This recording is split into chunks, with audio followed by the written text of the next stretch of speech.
Welcome to the Courageous Entrepreneur Show. This is the show that shares information and inspiration to help you break free from self-doubt, limiting beliefs, and disempowering patterns, and break through to create the thriving, successful business you dream of and deserve. I'm your host, Winnie Anderson. This show features interviews with entrepreneurs who've overcome amazing challenges to create success on their terms, and experts who share insight and practical information that can help you get past your blocks and move forward with courage, confidence, and clarity. The show is available in both video and audio formats on a variety of platforms, including iTunes, iHeartRadio, in the Google Play Store, on YouTube, and on my website at winnieanderson.com. If you like what you hear, I hope you'll share the show with others in your community, and I hope you'll decide to become a member of my community. You can do that by becoming a fan of the show on my site at winnieanderson.com/fans. When you do, you'll get episodes delivered right to your inbox, along with information, tips, and resources to help you move forward with courage, confidence, and clarity. You'll discover how to position and pre-sell yourself as the unique solution provider you are, and ultimately to profit from your expertise. You'll be able to build a business in alignment with your faith, beliefs, and values. As we grow, form our self-identity, and dream of a future full of work we love that uses our great gifts and strengths, most of us come face to face with ways that society, including our peers, institutions, and groups, including our family of origin, tell us that we can't, we shouldn't, or aren't able to have those dreams because of who or what we are. That's especially true for girls and young women. Changes are being made, of course, but restrictions still exist. And sometimes our own thoughts and beliefs feed into those restrictions. Often we spend the first portion of our lives living up to others' expectations, and then something happens that often happens to us to help us break free and decide to create a life that's consistent with our own beliefs and expectations. Today's guest is a great example of all of that. Jodi Harrison Lee is a martial arts master, co-owner of the martial arts studio, The Martial Way, in LA County in California. She's also a best-selling author, a speaker, and a trainer whose core mission is helping girls and women find and embrace their strength, exude the confidence they have deep inside, and be able to defend themselves in any situation they're in. So listen in as Jodi and I discuss how young girls lose their confidence and how they can regain it, how we often allow the opinions of others and beliefs of society to pigeonhole us and keep us trapped in a place we weren't meant to be, just how sports and athletics lead to increased confidence and courage for children and adults, how easy it is to allow societal structures to keep us playing small, and tips for finding and embracing your own inner strength. As always, listen all the way to the end, where I'll share your reflection exercise and action step for this episode. All right, Jodi, I'm so excited to have you here today. Thank you so much for making time for me. Yes, I'm super excited to be here too. So let's just dive right in here. I'm sure this shocks you. You're the only woman I know who is a master martial artist. And that alone is fascinating to me. But then also the fact that you've run really a successful family business for 25 years, right? Your husband and you own the Martial Way, which is your physical studio, right, in California? Right. Yep. Right. In LA County. Yeah. So that's a whole nother conversation in and of itself. And I really do want to have you back to talk specifically about working with your husband and building that kind of family business. But let's start out with how you got involved in martial arts in the first place. Can you take us in the Wayback Machine to talk about that? Sure. Well, I was an athlete as a kid. I mean, that was my identity. I would, if you had asked me to describe myself, that would have been the first word that I would say. And that was my element. So all growing up, I was playing sports. And then once I got to college, though, I didn't continue in any particular sport. So I had 6 years because I got my BA and then I did 2 more years in teaching to get my teaching credential. And all that time I didn't have a sport.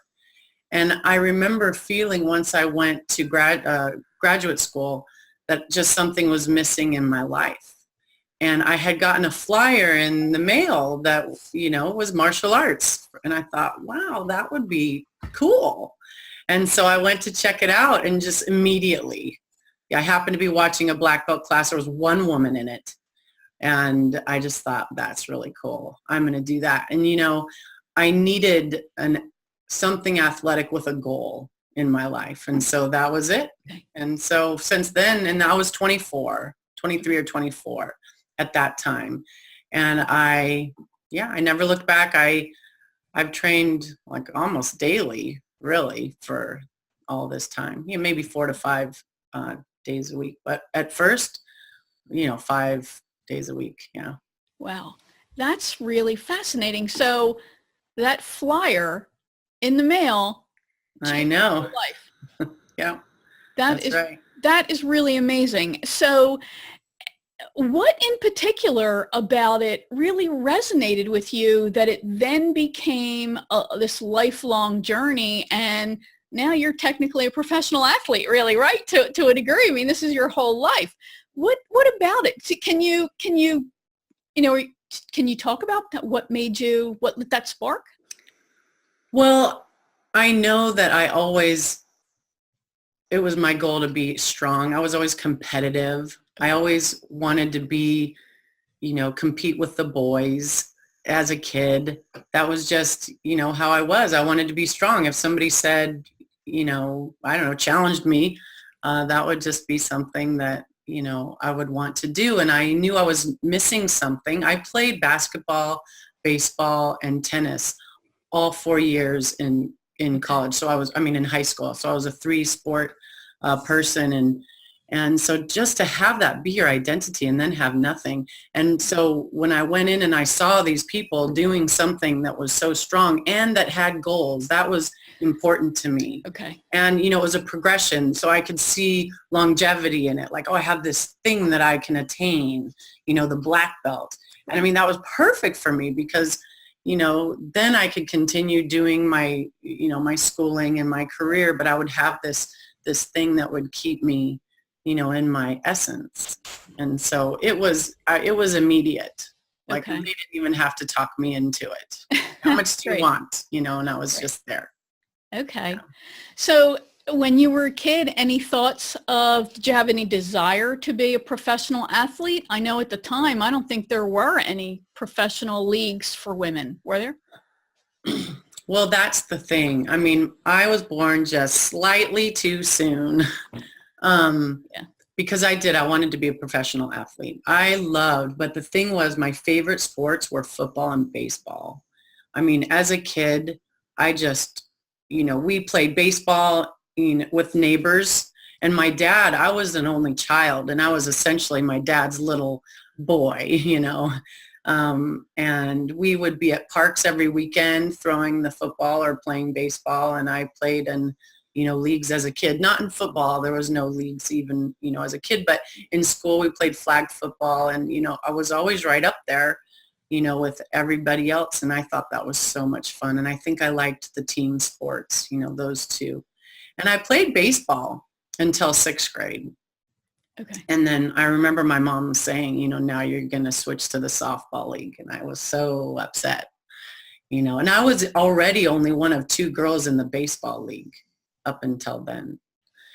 Now it's not so much like that, but see, even now, the professional sports for girls are tennis. I could have done tennis. I did play tennis, but I wasn't as passionate about that. It wasn't so much of a team sport. I love doubles, but still. And I do remember once I got to middle school and having that realization that wasn't going to be my path. It was hard. Yeah. I realized that that's not what I could be. And I think it did affect me more than I realized at that time, even though I stuck with sports. So at that point, was it something that someone else told you, look, you need to get over that because women aren't professional athletes other than in tennis? Or was it a realization that you had because of what you saw in society and a fact of life, that there wasn't a professional baseball league for women? Yeah, it was just, Okay. I had amazing parents. I mean, my parents were my coaches, even my mom. So my parents were divorced when I was really young, but my dad, when I was with him, he was just playing sports with me. Okay. And so he taught me how to play everything. And then my mom, when she got remarried, my stepdad, he was my baseball coach. And he had 2 boys, and I was on their team. So we were just, I was on his son's team. And then once I became older, I was on his daughter's team as in softball. Okay. And so he was coaching us. And they were always involved pushing us. And but so that was just what you did. Well, now, you're a girl, so now you play softball. Nobody said, oh, you can't do that. Okay. I just kind of went along with what the protocol was. Okay. Yeah, that's interesting too. Because that's just what people do at this point, is they then make this switch, and then I'm just going to go ahead and I won't like it, but I'm going to go ahead and do it too. Right. And So, it is interesting how it later I can look back and see how other chain reaction things happened that really affected me in terms of confidence and so forth. Can you talk about that? What would you say are some of them? Well, that along with in middle school, and I switched schools because my mom got remarried, so I ended up at a new school in middle school, which is already like the most frightening time of your life. It is. It is. And I remember, and I was still such a tomboy, and I was a late bloomer. And I remember just skipping around the campus in my jeans and my t-shirt. And I remember some girls making fun of me. And it was totally innocent. But up until then, I was just a super carefree, still in my element, still super confident. And I remember that moment just realizing, I think that was my first realization that there was judgment, that you're judged for how you act and who you are, because nobody judged me before. My parents, even like I used to play like baseball on the street with no shirt on when I was, 9, because that was what I did. Right. But then, and nobody judged me. My parents were totally just let me be who I was. And then all of a sudden it was, wow, so you're supposed to act a certain way, and then of course puberty hits, and then you gotta like, okay, I'm a girl and this is what girls do. But then you're still try to be yourself. I was still an athlete and considered a jock, but sort of navigating how you're supposed to act. But I think those 2 things happened at the same time. The realization that I couldn't truly do what I wanted to do, and I was made fun of. And my only friend that I had up until that point sided with them because, see, there's pressure at that time. There is. And those were cool girls. And so she was kind of cool too. And so then I remember we didn't talk to each other for a little while, and I was sort of outcasted for a little while until, of course, people found out that I could play sports, and then everything was okay. But, and that shouldn't be, that shouldn't be. But anyway, that's sort of how it happened. But I never truly got quite over it because in high school, I was always really insecure. Nobody maybe noticed, but going places, I would feel others. You broke up, the internet connection went unstable for a second. So you were talking about in high school, you would feel... Yeah, insecure. So if I I wouldn't want to even go to social events, but if I did, I would be uncomfortable. And it did lead to, unwise choices, let's say, In trying to fit in? Yeah. Yeah. I ended up, drinking and so forth to try to fit in. I don't think it was like, to try to be cool. It was really just so that I'd feel comfortable talking to somebody. Right. I do remember that connection, realizing that would, help. Yeah. That's it. It's a shame, but it's something that I think so many of us can relate to, that there's this one moment that just stands out that is so hurtful, that then has this ripple effect moving forward. And it was so innocent. It's not like I was bullied and stuff. It was so innocent. Right. And I get that. And I know them now, Okay. So, yeah. So you were also a special education teacher, right? You were a teacher for 11 years? Yes, that's what I went to school for, was to be a Right. teacher. Right. And so I did. I taught special education 5th and 6th grade for. And so what made you decide to leave that profession and be involved in the studio full time? Is that what happened, that you were working as a teacher and you had this studio? Yes, about the same time I started teaching. I got married soon after that, and my husband, a small studio essentially landed in his lap to take over. Okay. So, and for, 10 years, I had a full-time job, which teaching is crazy because then you got to go home and you got to plan. Right. But then I would go to the studio after work, and then I would help run the studio. And then 2 years later, we had, a child, and then another one. So for 10 years, it was pretty crazy. It got, it gradually progressed, because at first your life's kind of simple, and then it gradually gets more complicated. Right. So it got to the point where we had conversations. Could we make it work? If I quit, could we make it work with just the studio financially? Yeah. Because I had what my dad would have said, the perfect job, a government job. You have benefits, you have retirement. So, and I had been taught that that's what you do. So for me to quit that to be just a business, not just, but that's an unsafe route. Right. And I was a play it safe kind of girl. So that was a pretty brave thing that we did. To do that, because I had to give all of that up. And the clincher, though, for me was it started not being so fun anymore. Working with the kids was great, but we started losing our help, losing funding, so I didn't have as much help. Okay. And then I felt like I was more of a counselor working with the kids. Yep. I didn't really feel like I was a very good teacher, to be honest with you, because I had to spend so much time on their emotional well-being. Yes.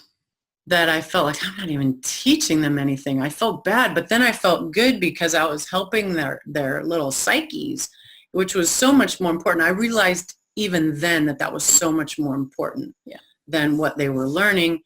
And then I think I realized that I could do more good at the martial arts studio, because we're all about building confidence. I mean, that's the goal of the studio, is to build confidence. So, So I think once I kind of put that together, I thought, we can do it.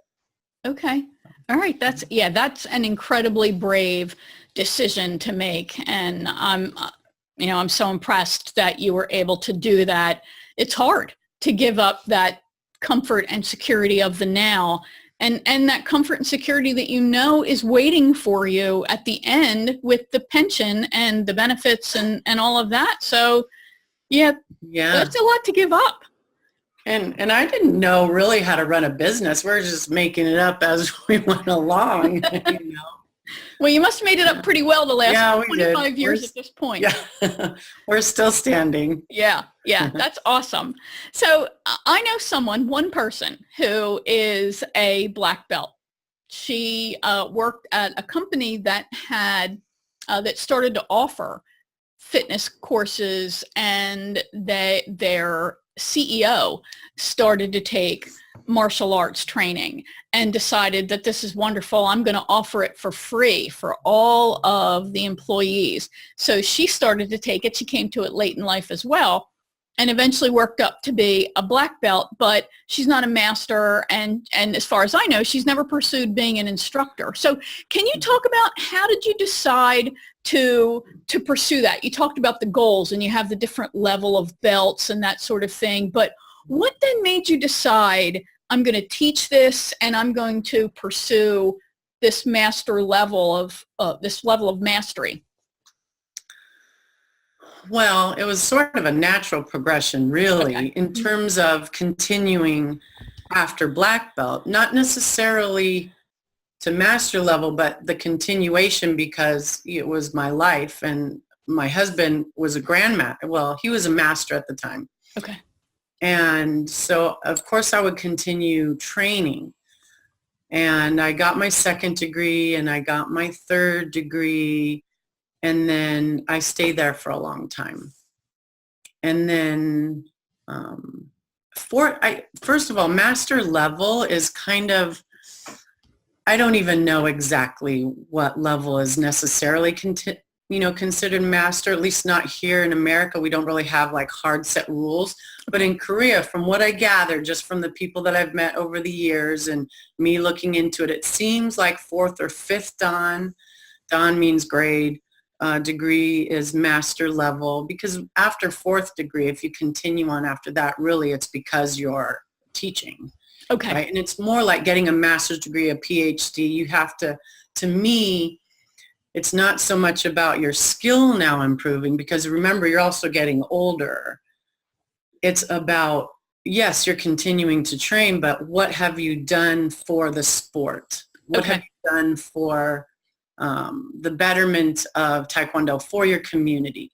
And this is just me, how I seem to be putting it together. This is what it looks like to me that it's supposed to be. Okay.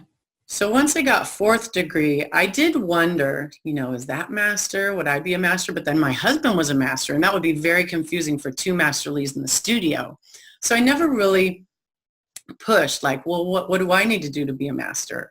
Right? Because it was just the way it was. He's the head guy, right? And he's been doing this since he was, 5 years old. He's lived and breathed Taekwondo and Hapkido his whole life. And he's the real deal when you think of the Asian master. So that's a hard compete right there, right? Okay. And so I just, the interesting thing is, without realizing it, I just played that dutiful role of standing just behind the man. And I hate to say it that way, but I did. And he didn't force that. He's completely supportive of any endeavor that I embark upon. But I realized one day that I did that. I'm just playing that role. And so, but also at the same time, I didn't want to be called master unless I felt like I deserved that title. That's interesting. And although I had been running a studio for 20 years and I had put my mark on it, I had all those years teaching. I stuck, things into the curriculum that I had brought in because of my teaching. Like, we have character words that kids have to do essays on, and I do mat chats. I talk about, character building things all the time. I have little assignments that they do. So I had, interjected my piece. And certainly I was a part of the whole package. Everybody knew that. Nobody would have said you don't deserve it. But still, I felt like I needed to do something. And so around that time, I was about 46. Okay. Somebody had come to me and said, you should teach self-defense for girls, specifically before they go off to college. So I marinated on that for a while, and I developed a program that was that, and it's good. It was something that I feel proud of. And then around that time, I don't remember the exact progression, but then I tested for my fifth dan, and I felt like, okay, I deserve it. And so then my husband sort of announced that I was now Master Lee, and of course that means he has to be Grandmaster, which symbolizes age. So I think that was more of it, is he didn't want to be a Grandmaster because that means he's getting older. But I'm like, honey, you gotta do it. Own it. So, yeah. And now I feel, deserving of it. And I did it more to be a role model. I realized that because the degrees don't matter, the number of stripes on your belt don't matter. It just doesn't. But it's sort of that paradox that it matters, but it doesn't matter. It doesn't matter because you have to demonstrate your level, right? You can't demand respect. I can't say I'm a master and I'm a fifth dan and you need to respect me. Right. You have to deserve it. You have to show it. But at the same time, it's important because I want other girls and young women to see that it's attainable. So that's how it kind of happened for me. And so I think it's important. I think it's important. There's a lot of life lessons, I think, in general in there, and so much that we can all relate to, letting society dictate to us what our role should be. Yes. And then the thing that fascinates me so much is this issue of already being a master, but not having the crown, and still wanting to feel that you deserved it, even though you know you deserve. I think we all wrestle with that in whatever profession or sport that we're pursuing. And yeah, I think it's fascinating in general how society impacts us and impacts our own perception of our ability, our strengths, and the level of skill that we have. It reminds me a lot of my journey in diving. I'm actually a certified rescue diver. And when I first started diving, it had been a dream my whole life to dive. And my intention, same thing. I liked the levels, that you could find a specialty if you wanted, and that ultimately I could see myself moving to instructor. And I was actually apprenticed to a dive master at the time I was in my car accident. So that kind of derailed me. But same thing, very few women involved in the sport. It's rare that you see a woman on a dive boat in a position of authority. There might be a couple of female divers in general, but to have a dive master or an instructor be a woman, it's still a little unusual. So, yeah. Yeah. And I think it's important for those of us who can, to do that now, and to set an example, to be a role model for that. And I didn't even, like I said, I didn't even realize that I was consciously so much holding myself back in that way. So I'm glad I figured that out. Because I think that, again, you're right. I think that,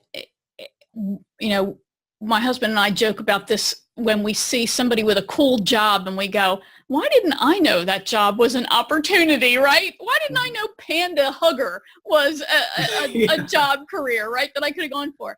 Maybe I would have done that.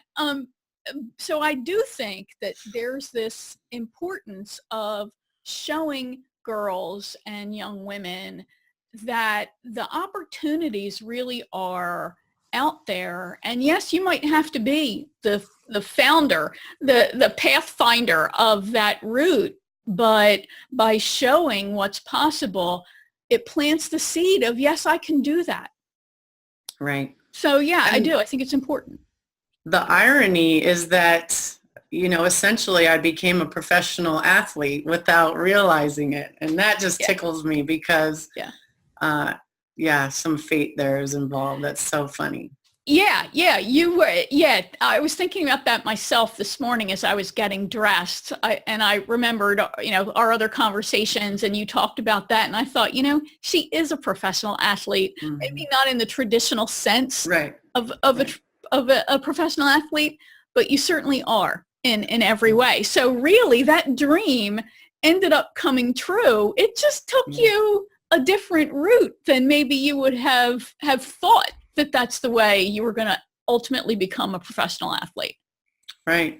Yeah. So that's kind of cool. Yeah. It very, very cool, I think. So we've talked a little bit about martial arts in general.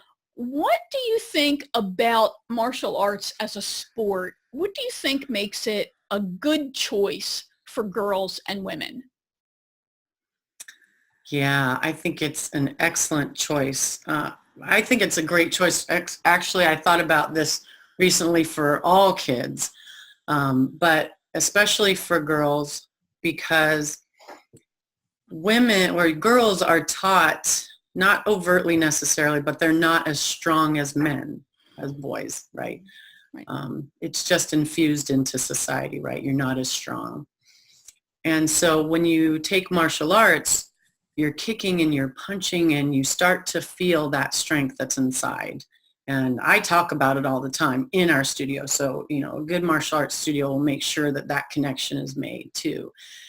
And so then you start realizing the power that you have inside and your strength, and that you can kick and you can punch and you can defend yourself. And so that is super important. Also, we key up, which is the yell. And in doing that, I think it helps you find your voice, which is important, because I used to have a hard time with confrontation. I would avoid it at all costs. I wouldn't even approach somebody if I thought it was going to be a difficult conversation.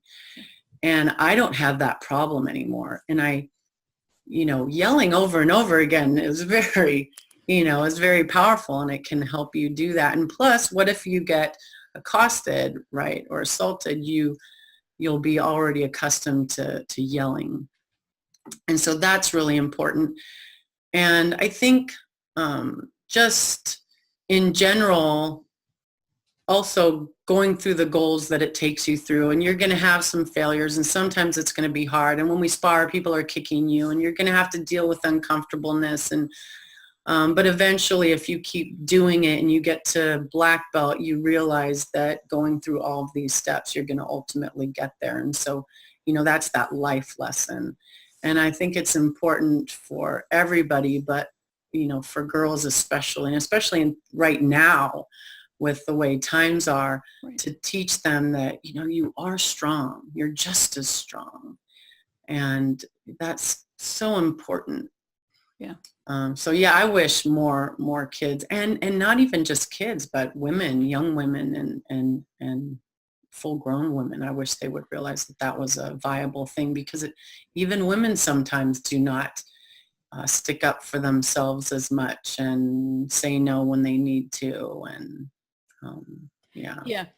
I think that's a really interesting point. I know I used to work out with a former professional boxer, and there was that whole thing. I don't like boxing in general as a sport, but because of the constant blows to the head. But from a training perspective, I love it. And when I would leave a session with him, I felt like I could take on the universe. Yeah. The confidence that I had in not just being able to defend myself, but just like in martial arts, the posture, right? Yeah. That you start standing taller. You do. That's exactly it. And that's a great way to put it. You start literally standing taller. And when you start standing taller, you almost command attention. Respect. Yeah. And respect. That's exactly right. Because, if you look at people who are hunched over and that, but when you are fully owning who you are in your presence, I think that, you just can't help but command respect from other people. And then you're able to speak with more authority and more confidence. Again, back to that word. So, and I didn't realize, which, kind of a duh type of moment, but I didn't even think about that it really is something that is not just for kids, that people can come to it late in life. So can you talk a little bit about that? How does it work when you're grown up and you decide that, I need something, this might be something for me to pursue? You're not in a room full of kids, are you? No, I guess it depends on the studio. Okay. But we have our teens and adults are separate, and we teach Taekwondo to kids, and then we teach Taekwondo and Hapkido to adults, and Hapkido is more of a self-defense type of martial art. But everything can be modified. So when you're training, I think, you think that you have to be able to do super fancy things or kick super high, but no, you kick at the level that you can kick at. And most of it is really just kicking and punching. And we do some things like rolling, and you learn how to fall, but everything can be modified. When we get to doing like things that are gymnastic type stuff or fancy kicks, adults aren't expected to have to do any of that. And so, it's all modified, and you feel strong. And we do, when we get adults that come in, it is it is fun when I can see them take that brave step, because it's always, I get adults all the time, I'd love to do that. And I'm like, you should try, but they're too scared. And I've worked with some women one-on-one, and then I'll hold pads for them, and when they start punching and kicking them, it's so fun to watch their face light up and realize the power that they have. And sometimes it scares them because they hadn't unleashed it before. And you can see the uncomfortableness. And so then you kind of got to back up a little bit, but it's great, and some are like, that was so fun. It was so much fun. Yeah. There's nothing better than kicking and punching some pads. I mean, seriously. Yeah. For me, it was part of fitness has always been a stress reliever. Yes. I started really getting serious about fitness in junior high. And I, like you, I felt awkward. So I didn't want to be out on the playground with the clique kids, because I was not really I didn't fit in a group. I was a musician. And so I went to a teacher and I said, will you teach me how to lift weights? I'd rather work out in the weight room. And so he said I had to find other girls. He couldn't just be me. And so I talked enough other people into it that he was able to do this a few times a week. And that was really what started me on my path to fitness. And when I don't even remember now how I got involved with boxing, but somehow I did. I think it was an aerobics class that was like boxing aerobics. And it was taught by this guy who's a professional boxer. And yeah, when you're not used to actually striking somebody as a woman, a girl. You're just not. You're not used to that. And I think if you look at the whole self-defense kind of thing and standing up for yourself, that's probably a boundary that women do need to get past. Yeah. God forbid you should ever need it. It's the one skill that you learn that you hope you never have to actually use. But it's the breaking of that boundary and realizing that if someone comes after you, you can strike back, and there's nothing wrong with that. You can stand up for yourself. And once exactly.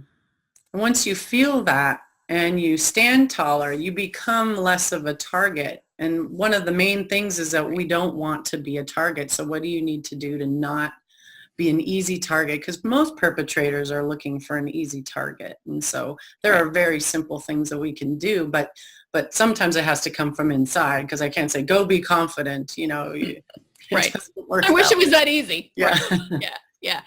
I think that's a great point too. And I think even if you think about this, not from a street kind of perspective, or, I mean, you can be attacked anywhere, but when you think about, we've all worked someplace, right? And we can all recognize confidence, and we respect people who respect themselves and who radiate that level of confidence as well. And again, it does come back to posture and how you present yourself and how you control yourself in any interaction. So I think any sport, any activity that can help you develop that outward radiation of your inner confidence and build your inner confidence at the same time, I think is really fantastic. Absolutely. Yeah. Absolutely. So I know that you have started doing more speaking. You're going to be doing more speaking as well, tied around your book and around self-defense. So let's talk a little bit about that. And what is it that you really want to help girls and women understand about protecting themselves, defending themselves? Are there core concepts that you think people need to get across? Absolutely. I think, the key is really, the secret, because I wrote a book and I allude to a secret, and I really do think it's building a true confidence, not confidence in the sense of, mostly we think of confidence as being situation specific, a confident speaker or confident at playing a sport or whatever your thing is, being confident at it. And sometimes the loud kids, you assume that they're confident, right? But that's not necessarily true. And confidence is when you have that inner sense that you're going to be okay no matter what life throws at you, even when you don't feel confident. So that's right. And so my wish would be for everybody to feel that, for all girls to feel that feeling, because and so that would start by owning their uniqueness. I wish every girl could own their uniqueness. I wish they could own the knowledge that they have, that they know that they're smart, they know that they're worthy, they know that they're physically strong, and ultimately that they can love themselves again. Because we start out confident and then we lose it. And so if we can get back to that, because people who love themselves don't put themselves in compromising positions. They don't put themselves in dangerous situations. So that's my wish. And so in the program I developed encompasses those ideas, and then I have 7 keys that take them through building 3 types of strength. So mental strength, physical strength, and emotional strength. And I do feel like if we can develop that package, that it's going to help us, get that confidence back. That is so important. Yeah, excellent. Really well said. So how about, let's talk about where people can go to learn more about you, to connect with you, and to get your book, right? You have the Kindle version of your book that's available, and I know the paperback version is going to be due out very soon, but where can people go to learn more about what you do and to connect with you in general? Yes. So yes, the Kindle version of my original book is out on Amazon. It's called Find Your Strength, the essential handbook for every college-bound girl. And the subtitle is The Secret to Being Safe, Strong, and Able to Defend Yourself. But I wrote that 2 years ago. And so now I've added stories, I've added content and spot illustrations. And so it's coming out in its physical form, hopefully within the next month. And so that will be available too.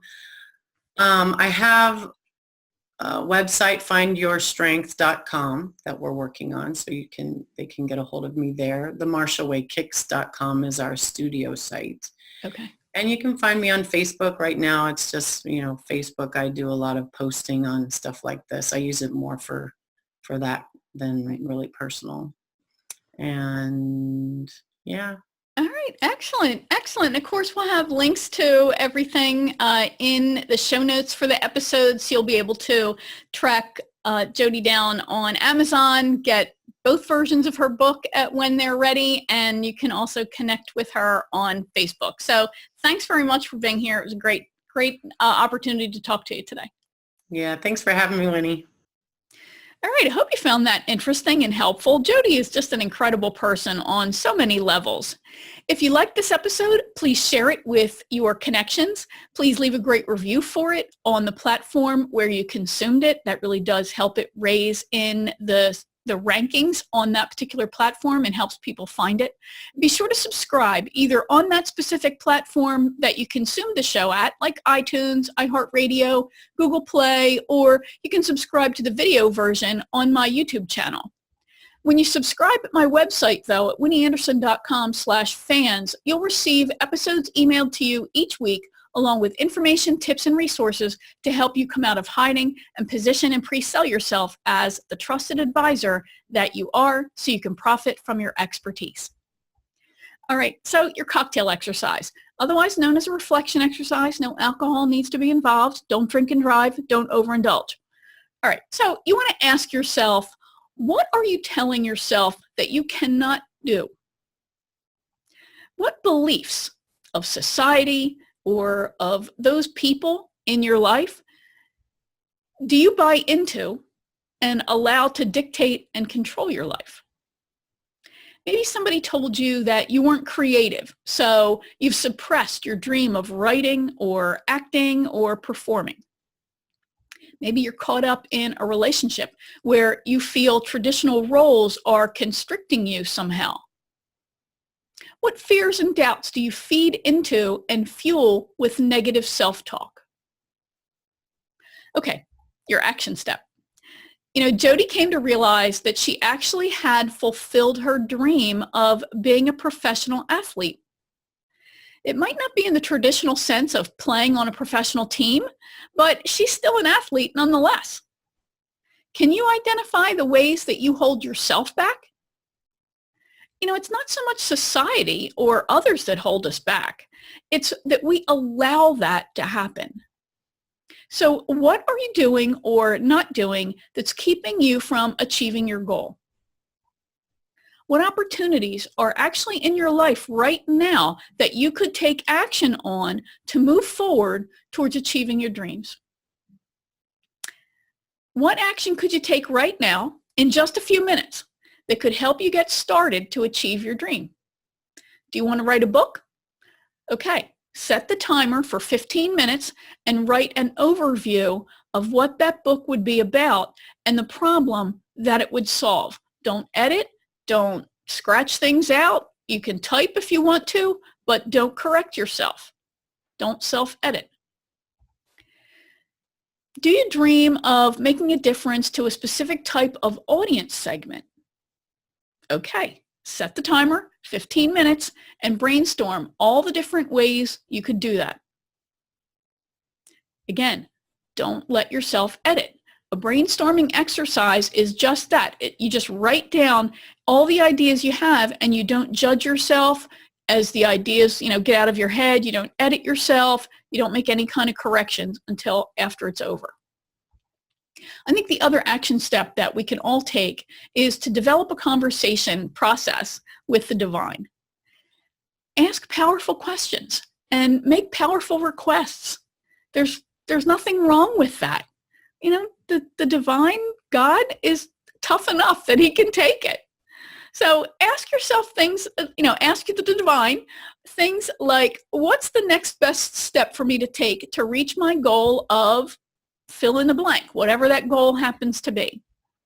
And then I want you to open your heart and your eyes to the signs that are being sent your way.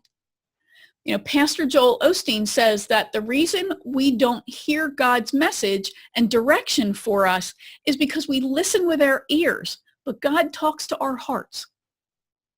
So what have you been ignoring? Or what have you been pushing aside when it's really a sign, a message to you to help you take that next step? And if you would like to get help on your journey of being a courageous entrepreneur, then maybe you'd like to get some help to stay focused on completing your big projects and bravely coming out of hiding, taking your business and you to the next level of success, then consider joining the Courageous Entrepreneur Club. The club is made of small groups of no more than 10 people in each group who are solo professionals and entrepreneurs who receive coaching, accountability, and support from me and also from each other as they move forward to achieve their goals that they otherwise would lose focus on. Group enrollment happens at specific times during the month. And if you want to learn more, go to winnieanderson.com/join the club. Thanks for joining me for another episode of the Courageous Entrepreneur Show. Remember, you deserve all the success you dream of.